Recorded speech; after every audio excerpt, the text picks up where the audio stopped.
when it comes to money, this energy of expansion is very important. So when you take on the mindset of using money to expand things, to make things better, to make things greater, you're at the same time attracting it. You're once again, you're putting yourself onto the frequency of the spirit of money. And this is where it wants to be. Now, all of you are occultists or you have interest in the occult. You know that one of the ways to get rid of the spirit is to just change the atmosphere of the environment, and the spirit is going to leave, because every spirit just stays in the atmosphere that it enjoys and that is conducive to it or helps it. It's like us being on the surface of Mars. That atmosphere is not really conducive to our bodies, right? So we want to be on Earth, and that's exactly the same principle. So if you want that spirit of money to come to you and bless you with its money, with its presence, essentially, and literally, you got to treat it like a spirit. You gotta create an atmosphere in your aura, in your environment, that the spirit likes, and the atmosphere that it likes is increasing prosperity. If you give money to others, specifically in situations where they can't give anything back to you, I guarantee you, you're going to be blessed. You're going to get money back manyfold from that, right? What does it have to do with? Remember, it's all about vibration. The universe is a wave of energy. So what is the energy that you're putting out? And by the way, guys, you can all chime in there and then ask questions, not a problem, right? But what is the energy that you're putting out? What is the energy wave that you're putting out into the universe when you give someone something? Let's say it's a homeless person. They can't help themselves. You see that they're suffering, and you grab money and you give it to them. What is the energy that you're creating now within yourself? You're putting out a wave of prosperity and abundance, even though you might not be abundant in that situation. However, the best way to get yourself back into abundance is to act as if you're abundant. Now, why is that so powerful? It's because there's another secret in the universe where if an energy exchange takes place between two people, it's exponentially stronger. If you are mad, you're already creating negative vibrations in your environment, absolutely. But if you pick a fight with someone and you both are fighting and mad, you're sending back this energy, and it becomes exponentially stronger. It's like an extremely, extremely powerful wave. So your communication should always be geared towards that. What is the energy that you want to create? Now, for the sake of money and attracting that, the energy of giving, the energy of prosperity is created, and that will attract that stuff. That will attract the spirit of money. Another energy that works, or another frequency that attracts money is playfulness. When you get serious about money, you repel it. Right? Now, serious is not responsible. So just because you have a playful mood or a playful energy about it, it doesn't mean that you're irresponsible with it. I'm going to go into the responsibility part in just a second, which is probably not what you expect. It is about the creation of value, if that makes sense. Now, you all heard that things that are fun to us, or things that we're passionate about, have the potential to create riches for us. So they make sure that we stay blessed, right? Now, where does that come from?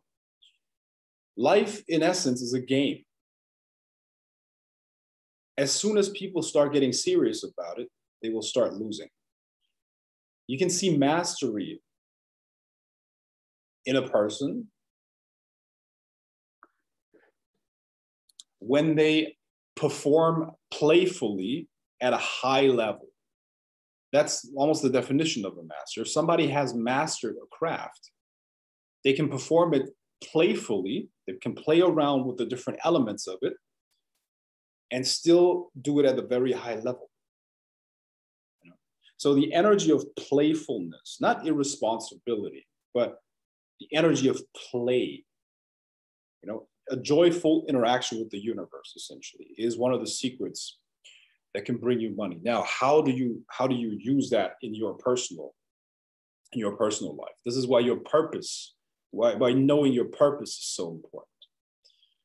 Now, let me qualify what I'm about to say, or pre-qualify what I'm about to say with this. There will always be times when you're going to work hard, but working hard on something that you actually like or that you believe is worth it is not a problem.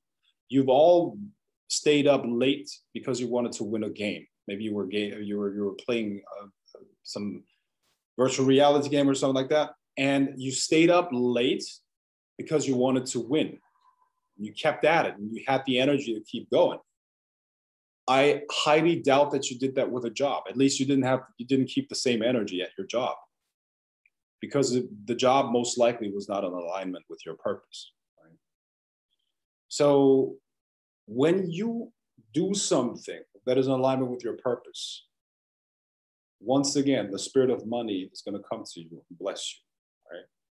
But this is another important point to keep in mind. Now, let me just answer this question that has been asked. Should the magnet be something we have at our home, or can it be a bank account? It should be a bank account, I think. I mean, at home, you can keep it at home, but a bank account is perfectly fine. Keep it in a bank account, it's perfectly fine. So the energy of playfulness and the energy of you know, creating something that you really, really like, that's also going to attract money to you. Yeah. There have been a couple of studies on that topic, but I mean, the bottom line of those studies is essentially that people that follow their purpose and know their purpose are way more successful, not just in their career, but also financially much more successful.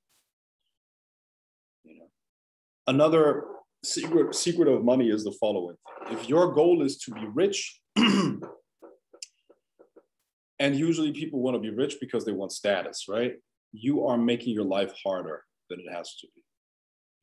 Money is a byproduct of certain actions. It can never be the goal. Money is nothing but a tool. And as a tool, or as fuel for something, it requires a vessel. So another way of attracting the spirit of money to you is to give it a big vision that it can fill up with its power and energy. In fact, the bigger the vision, the more of that energy is going to come to you.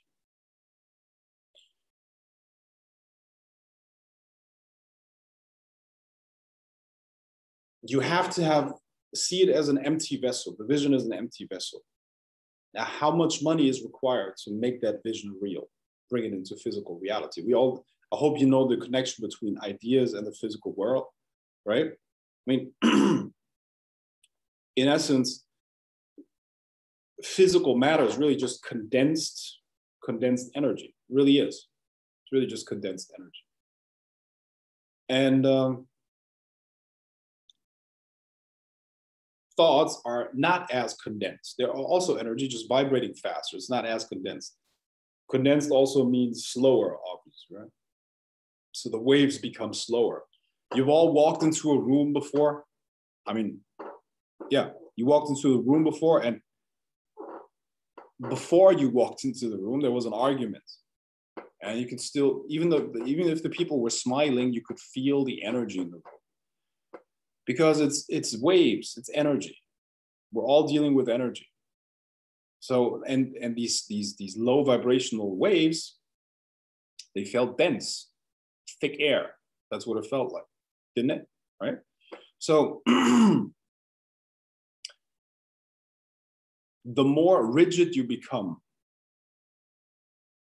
And I'm going to explain what rigid actually means, right? So the more rigid you become with that, the less you're going to be able to attract it. Money wants to flow. It's a current.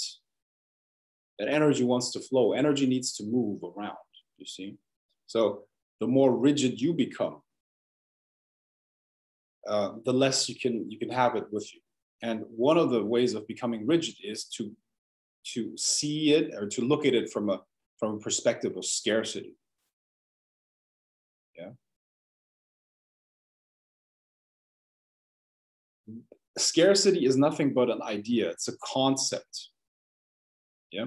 When you accept a concept, you start to look at the world from a certain frequency, and you will generate waves of emotion that are in alignment with that frequency.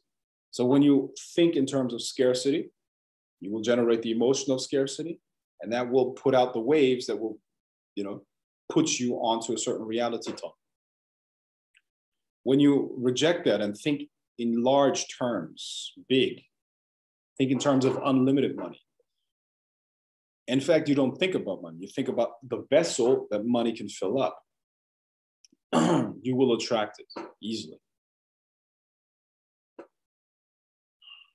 So in a sense, you got to be beyond it, above it. That is another law of the spiritual universe, where the more subtle dimensions or the more subtle realms control the more dense realms. If you think beyond something, you at the same time can control it. Yeah? You've all experienced this. The person that is less needy will win. The person that needs to win less usually does win. You need the girl less, the less you need her, the more she will want you. See? So in order to master money, or to make it to make yourself attractive to that energy, you got to think beyond money. See? And that can happen once you know your purpose, because your purpose is usually something that is way more important to you than money, right? Obviously, you can also not hate money. A lot of people have so many negative experiences with that spirit that they literally hate it, which is, once again, negative energy generated in regards to the spirit, and the spirit's going to stay away because the atmosphere is bad, right?